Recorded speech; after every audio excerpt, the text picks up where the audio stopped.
साथियों नमस्कार।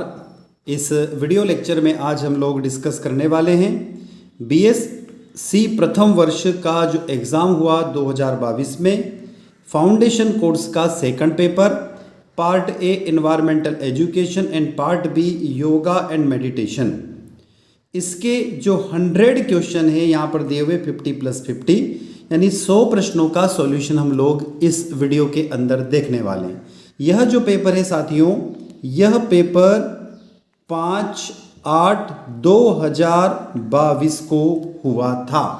विक्रम विश्वविद्यालय विक्रम विश्वविद्यालय उज्जैन जो है उसका पेपर है ये। तो हम लोग इसके सॉल्यूशन की तरफ बढ़ रहे हैं और बात करते हैं वन बाय वन इनके सॉल्यूशन को। स्क्रीन पर आपको पार्ट ए दिखाई दे रहा है एनवायरमेंटल एजुकेशन। पहला प्रश्न दिखाई दे रहा है, निम्न में से कौन सा हिस्सा वायुमंडल का है? तो साथियों आपको आंसर दिखाई दे रहा है उपरोक्त सभी, यानी ट्रोपोस्फीयर, स्ट्रेटोस्फीयर, थर्मोस्फीयर, यानी डी आंसर इसका करेक्ट हो जाएगा। ओजोन लेयर में पाई जाती है, तो साथियों ओजोन लेयर में क्या पाई जाती है? तो ओजोन लेयर जो होती है स्ट्रेटोस्फीयर यानी कि समताप मंडल में पाई जाती है। इसका करेक्ट आंसर बी हो जाएगा साथियों। आगे चलते हम लोग प्रश्न क्रमांक 3 की तरफ। पृथ्वी की सतह पर कितना पार्ट वाटर पाया जाता है? तो आप यहाँ पर बता सकते हैं 71 पार्ट पाया जाता है। अवसादी चट्टानों का निर्माण किस प्रक्रिया से होता है? तो अपक्षय से होता है। बी ऑप्शन करेक्ट है। जैव मंडल में ऊर्जा का स्रोत है, तो साथियों आप लोग अच्छे से जानते हो कि जैव मंडल में ऊर्जा का स्रोत कौन होगा? तो सूर्य आंसर इसका करेक्ट हो जाएगा। नेक्स्ट क्वेश्चन है, भारत का कितना प्रतिशत भाग मैदानी है? तो 43% पार्ट मैदानी होता है। निम्न में से कौन सा ताजे पानी का स्रोत नहीं है? तो इसके अंदर आ जाएगा ओशियन यानी कि सागर। वाटरमैन ऑफ इंडिया किसे कहा जाता है? तो राजेंद्र सिंह को कहा जाता है। अगर दादा धुनी वाला थर्मल पावर प्लांट किस राज्य में है? तो साथियों ये मध्य प्रदेश में है। पृथ्वी के अंदर एकत्रित ऊष्मा को क्या कहते हैं? तो इसका जो करेक्ट आंसर है वो यहाँ पर दिया हुआ है, इसको भूतापीय ऊर्जा कहते हैं। किस वर्ष में सतत विकास शब्द संज्ञान में आया? तो इसका करेक्ट आंसर हो जाएगा 1987 में। संयुक्त राष्ट्र के द्वारा कितने सतत विकास लक्ष्य निर्धारित किए गए? तो इसका आंसर है करेक्ट 17 यानी कि 17। आगे चलते हैं, जहाँ स्वच्छ जल व लवणीय जल मिलते हैं उस बायोम को क्या कहते हैं? तो साथियों इस प्रश्न क्रमांक 13 का जो आंसर है वो आप कमेंट बॉक्स में कमेंट करके हमें बताना कि इसका आंसर करेक्ट क्या है। आगे चलते अगला प्रश्न है प्रश्न क्रमांक 14 14 क्वेश्चन, किस स्थलीय बायोम में सर्वाधिक जैव विविधता पाई जाती है? तो इसका आंसर हो जाएगा ट्रॉपिकल रेन फॉरेस्ट। नेक्स्ट है, प्रेयरी क्या है? ये घास का मैदान है। किस पारिस्थितिक तंत्र में ऊर्जा का प्रवाह होता है? तो किसी पारिस्थितिक तंत्र में ऊर्जा का जो प्रवाह होता है, the flow of energy in any ecosystem is unidirectional यानी कि एक दिशीय होता है। किस जीवधारी का प्राकृतिक आवास कहलाता है? तो किसी जीवधारी का प्राकृतिक आवास को साथियों बायोम कहते हैं। प्रश्न क्रमांक 18, पारिस्थितिक तंत्र के 2 घटक है, तो कौन से होते हैं? जैविक और अजैविक घटक होते हैं। पारिस्थितिक तंत्र में पाए जाते हैं, तो साथियों पारिस्थितिक तंत्र में आप उत्पादक को भी देखेंगे, उपभोक्ता को भी देखेंगे और अपघटक को देखेंगे। नहीं, इसका करेक्ट आंसर हो जाएगा उपरोक्त सभी। नेक्स्ट है क्वेश्चन नंबर 20, इकोसिस्टम शब्द किसने दिया? तो इसका आंसर करेक्ट हो जाएगा टेंसिल ने। क्वेश्चन नंबर 21, भारत में जैव विविधता का तप्त स्थल क्या है? तो पश्चिमी घाट है। नेक्स्ट है, प्रजातियों के विलुप्त होने का मुख्य कारण क्या है? तो इसका करेक्ट आंसर सी यानी वास स्थल का विनाश। प्रश्न क्रमांक 23, स्थलीय जैव विविधता में भूमध्य के पास सर्वाधिक होती है, तो इसका करेक्ट आंसर हो जाएगा भूमध्य। क्वेश्चन नंबर 24 के पास चलते हैं हम लोग। क्वेश्चन नंबर 24, जैव विविधता शब्द किसने दिया? तो ये दिया था साथियों विल्सन ने। किसने दिया? विल्सन ने। रेड डाटा बुक में प्रजातियों का रिकॉर्ड होता है, तो साथियों इसमें लुप्त प्राय प्रजातियों का रिकॉर्ड होता है। टोटल इसके अंदर 132 प्रजातियों का उल्लेख किया गया है, जिसमें पौधे और जानवरों को शामिल किया गया है। अगला प्रश्न दिख रहा है आपको स्क्रीन पर 26, ex-situ संरक्षण का उदाहरण है, तो वन्य जीव अभ्यारण्य। किसके द्वारा मेनेमेटा रोग होता है? तो ये पारा यानी मरकरी के द्वारा होता है। ओजोन परत में क्षरण का मुख्य कारण क्या है? तो क्लोरोफ्लोरोकार्बन। आगे चलते हैं क्वेश्चन नंबर 29, जल प्रदूषण का मुख्य स्रोत क्या है? तो इसका हो जाएगा सीवेज वाटर यानी बहिर्मल जल। अगला है क्वेश्चन नंबर 30, हरित गृह प्रभाव के लिए उत्तरदायी गैस कौन सी है? तो कार्बन डाइऑक्साइड यानी CO2। विश्व पर्यावरण दिवस कब मनाया जाता है साथियों? तो 5 जून को। केंद्रीय प्रदूषण नियंत्रण बोर्ड की स्थापना कब हुई थी? तो 22 सितंबर 1974 को। तो इसका आंसर करेक्ट बी हो जाएगा। क्वेश्चन नंबर 33, चिपको आंदोलन के प्रणेता थे तो कौन थे साथियों? सुंदरलाल बहुगुणा। प्रश्न क्रमांक 34 की तरफ आ गए हम लोग। आपको स्क्रीन पर क्वेश्चन नंबर 34 दिखाई दे रहा। क्योटो प्रोटोकॉल किससे संबंधित है? तो ये जलवायु परिवर्तन से संबंधित है, क्लाइमेट चेंज से रिलेटेड है क्योटो प्रोटोकॉल। WWF का पूरा नाम क्या है? तो साथियों तो वर्ल्ड वाइड फंड इसका पूरा नाम है। National environmental engineering research institute कहाँ पर है? तो साथियों इसका आंसर हो जाएगा नागपुर, यानी करेक्ट आंसर सी। भारत का पहला राष्ट्रीय उद्यान कौन सा है? तो कॉर्बेट नेशनल पार्क है। कौन सा रोग जल प्रदूषण के कारण होता है? तो 38 का करेक्ट आंसर हो जाएगा साथियों, यहाँ पर दिया हुआ है टाइफाइड। नेक्स्ट है जीवाश्म ईंधन का उदाहरण क्या है? तो तेल, कोयला, प्राकृतिक गैस, यानी उपरोक्त सभी इसका आंसर होगा। भोपाल दुर्घटना में कौन सी गैस का रिसाव हुआ था? तो भोपाल गैस कांड जो हुआ था उसमें मेथिल आइसोसाइनेट गैस का रिसाव हुआ था। क्वेश्चन नंबर 41, निम्न में से कौन वायु प्रदूषक का सूचक है? तो लाइकेन होता है, ये वायु प्रदूषक का सूचक होता है। देश का सर्वाधिक पवन ऊर्जा पैदा करने वाला राज्य कौन सा है? तो तमिलनाडु है। वो सबसे ज़्यादा विंड एनर्जी जो प्रोड्यूस करता है उसमें पहला नंबर किसका आता है? तमिलनाडु का। क्वेश्चन नंबर 43, बाघ परियोजना किस वर्ष में शुरू हुई? तो 1973 में प्रारंभ हुई। पृथ्वी दिवस कब मनाया जाता है? तो 22 अप्रैल को मनाया जाता है। भारत की सबसे बड़ी नदी कौन सी है? तो गंगा। NRCP का पूरा नाम क्या है साथियों? तो इसका नाम हो जाएगा नेशनल रिवर कंजर्वेशन प्लान, यानी राष्ट्रीय नदी संरक्षण योजना। 47, निम्न में से कौन विघटक है? तो इसका करेक्ट आंसर हो जाएगा बैक्टीरिया। नेक्स्ट है क्वेश्चन नंबर 48,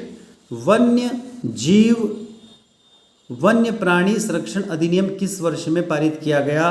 तो इसका करेक्ट आंसर है ए 1972। भविष्य का ईंधन किसे कहेंगे? तो भविष्य का ईंधन हाइड्रोजन कहलाता है।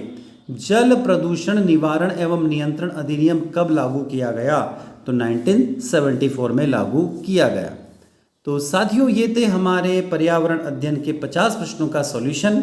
वीडियो के नेक्स्ट सेगमेंट में हम चल रहे हैं योगा और मेडिटेशन के 50 प्रश्नों के सॉल्यूशन की तरफ। तो आई होप हमने कोशिश करी है कि इन 100 प्रश्नों के उत्तर आप लोगों तक सही पहुंचाएं। हो सकता है कि उत्तर जो इसके आंसर है उनको कलेक्ट करने में, आंसर को ढूंढने में, आंसर को पता करने में कहीं ना कहीं कुछ मिस्टेक हो गई हो। तो आप लोगों को यदि लगता है कि इसका आंसर कुछ दूसरा हो सकता है तो कमेंट बॉक्स में कमेंट करके हमें अवश्य बताएं, ताकि दूसरे स्टूडेंट्स को भी उसका बेनिफिट्स मिल सकें। आगे चलते हैं पार्ट बी में। आपको स्क्रीन पर दिखाई दे रहा है योगा एंड मेडिटेशंस। उसमें दिया हुआ है 51, योग के आदि प्रवर्तक कौन है? तो साथियों वैसे इसका आंसर होता है शिव। यहाँ पर शिव का उल्लेख नहीं किया गया, भगवान शिव के बारे में बात नहीं की गई है। तो इन सब में से करेक्ट आंसर कौन सा है आप कमेंट बॉक्स में कमेंट करके हमें अवश्य बताएं। आगे चलते हैं क्वेश्चन नंबर 52, योग सूत्र के रचयिता कौन है? तो आपको पहला आंसर दिखाई दे रहा है महर्षि पतंजलि, करेक्ट ऑप्शन है इसका, करेक्ट आंसर है। निम्न में से कौन सा अष्टांग योग का अंग है? तो इसका आंसर हो जाएगा यहाँ पर अंग नहीं है। साथियों ध्यान रखना, निम्न में से कौन सा अष्टांग योग का अंग नहीं है? तो इसका आंसर हो जाएगा नौली। कौन सा हो जाएगा साथियों? नौली। मूल बंध संबंधित है, तो मूल बंध जो है वो गुदा से संबंधित होता है। निम्न में से प्राणायाम का प्रकार नहीं है? तो साथियों शीतली, शीतकारी, भस्त्रिका और खेचरी, ये 4 ऑप्शन दिए हुए इसमें। तो इन चारों में से आपको करेक्ट आंसर बताना है। वैसे हमने जो इसको देखा है, समझा है, पढ़ा है, उसमें खेचरी हमें आंसर एक जगह पढ़ने को मिला था। तो आप इस आंसर को एक बार, इस क्वेश्चन को 55 को एक बार आप चेक कर लेना। वैसे हमें इसका आंसर जो मिला था वो खेचरी मिला था, एक बार आप चेक कर लेना। और एक जगह हमने जब इसका आंसर पढ़ा था तो हमें उसका आंसर शीतकारी भी मिला था। तो ये आप लोग थोड़ा सा चेक कर लेना, शीतकारी और खेचरी। तो मेरे को जहाँ तक आइडिया है शीतकारी इसका आंसर हो सकता है। क्वेश्चन नंबर 56 की बात करें तो कौन सी मुद्रा का अभ्यास मूलबंध लगाने में सहायक होता है? तो खेचरी आता है इसके अंदर आंसर। 57, मधुमेह को दूर करने में कौन सी शुद्धि क्रिया सहायक है? तो कपालभाति सहायक होती है। मोटापे को दूर करने में कौन सा आसन सहायक है? तो इसमें पश्चिमोत्तरासन, हलासन और त्रिकोणासन, तीनों आसन इसमें लाभदायक होते हैं। हठ योग के अनुसार विपरीत करण क्या है? तो आसन और मुद्रा दोनों विपरीत करण है। किसके अनुसार? हठ योग के अनुसार। तो क्वेश्चन नंबर 59 का आंसर हो जाएगा करेक्ट सी। आगे चलते हैं, नेक्स्ट क्वेश्चन है क्वेश्चन नंबर 60। प्रश्न क्रमांक 60, सूर्य नमस्कार में कितने चरण होते हैं? तो आप लोग जानते साथियों 12। हठ योग के गुरु है, तो गुरु गोरक्षनाथ को हठ योग के गुरु कहा जाता है। निम्न में से कौन सी शुद्धि क्रिया नहीं है? तो इसमें नेति, नौली और बस्ती तीनों शुद्धि क्रिया होती है, तो खेचरी जो है वो शुद्धि क्रिया नहीं है। 63, जल नेति में प्रयोग किया जाता है, तो नमक युक्त गुनगुने पानी का प्रयोग करते हैं। शीतली और शीतकारी किसके प्रकार है? तो ये प्राणायाम के प्रकार है। किसके प्रकार है साथियों?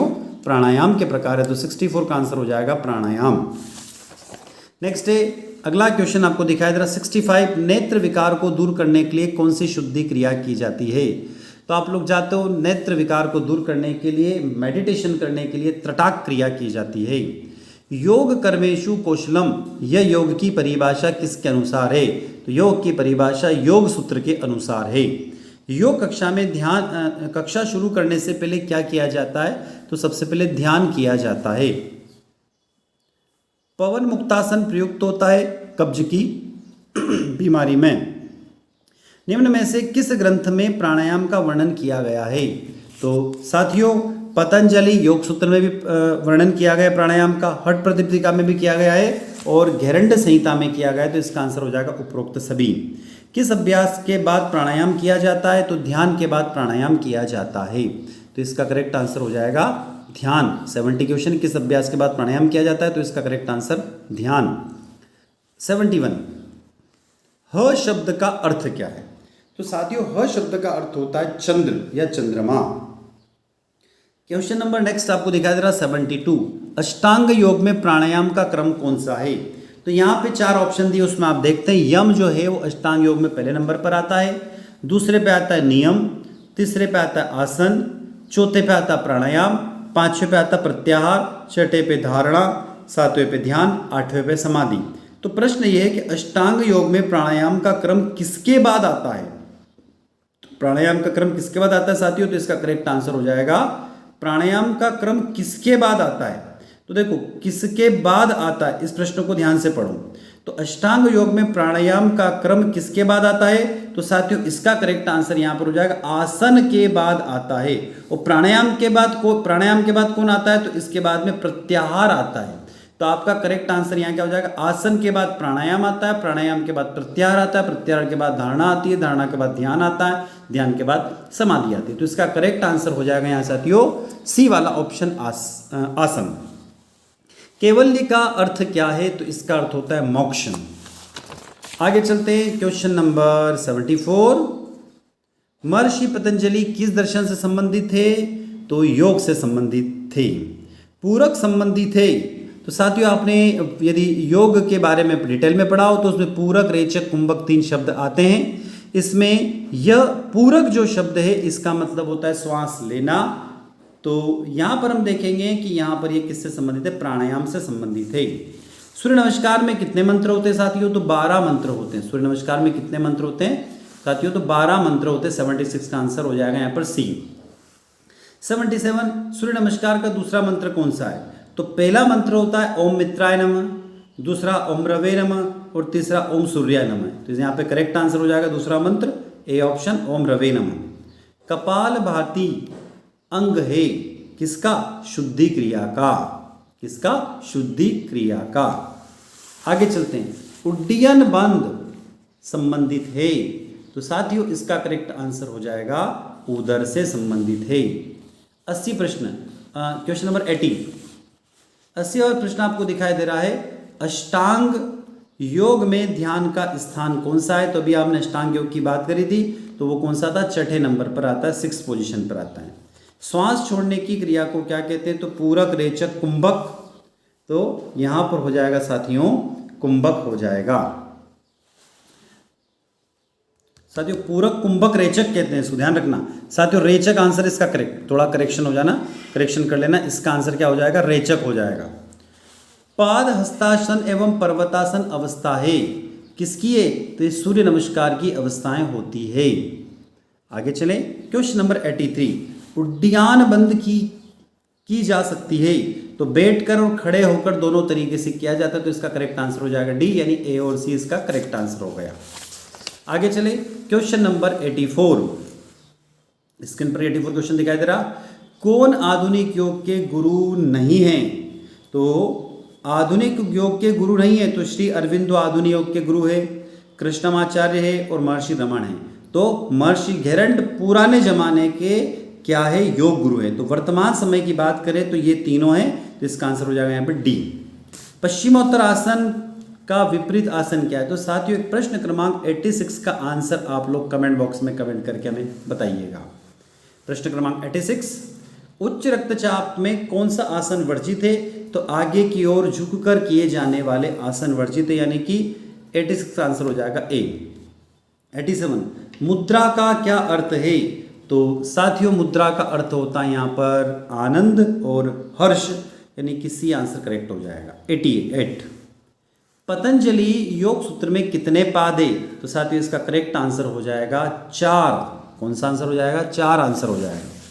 प्रश्न क्रमांक 89 स्क्रीन पर आपको दिख रहा है, पतंजलि योग सूत्र में कितने आसन होते हैं, तो साथियों 10 आसन होते हैं। हमने जो पढ़ा उसमें 10 आसन हमें मिला है, सी आंसर करेक्ट है। पतंजलि योग सूत्र के अनुसार नियम कितने होते हैं, तो 8 नियम होते हैं। कितने नियम होते हैं, 8 नियम होते हैं पतंजलि योग सूत्र के अनुसार। प्राणायाम अभ्यास में पूरक, कुंभक और रेचक का अनुपात क्या होता है, तो एक पूरक मतलब 1 मिनट तक सांस लोगे, 10 सेकंड तक सांस लोगे, कुंभक का मतलब 40 सेकंड तक सांस रोकोगे, और रेचक का मतलब आप 20 सेकंड तक सांस छोड़ोगे, तो 1:4:2 हो जाता है। इसका आंसर करेक्ट ए हो जाएगा। क्वेश्चन नंबर 92, निम्न में से कौन सा आसन खड़े होकर किया जाता है, तो ताड़ासन, वृक्षासन, त्रिलोकासन, यानी कि उपरोक्त सभी 92 का डी आंसर हो जाएगा। आगे चलते, सूर्य नमस्कार की तीसरी अवस्था कौन सी है, तो पाद हस्तासन इसकी तीसरी अवस्था होती है। अगला क्वेश्चन है 94, शलभासन वर्जित है तो गर्भावस्था में वर्जित किया जाता है।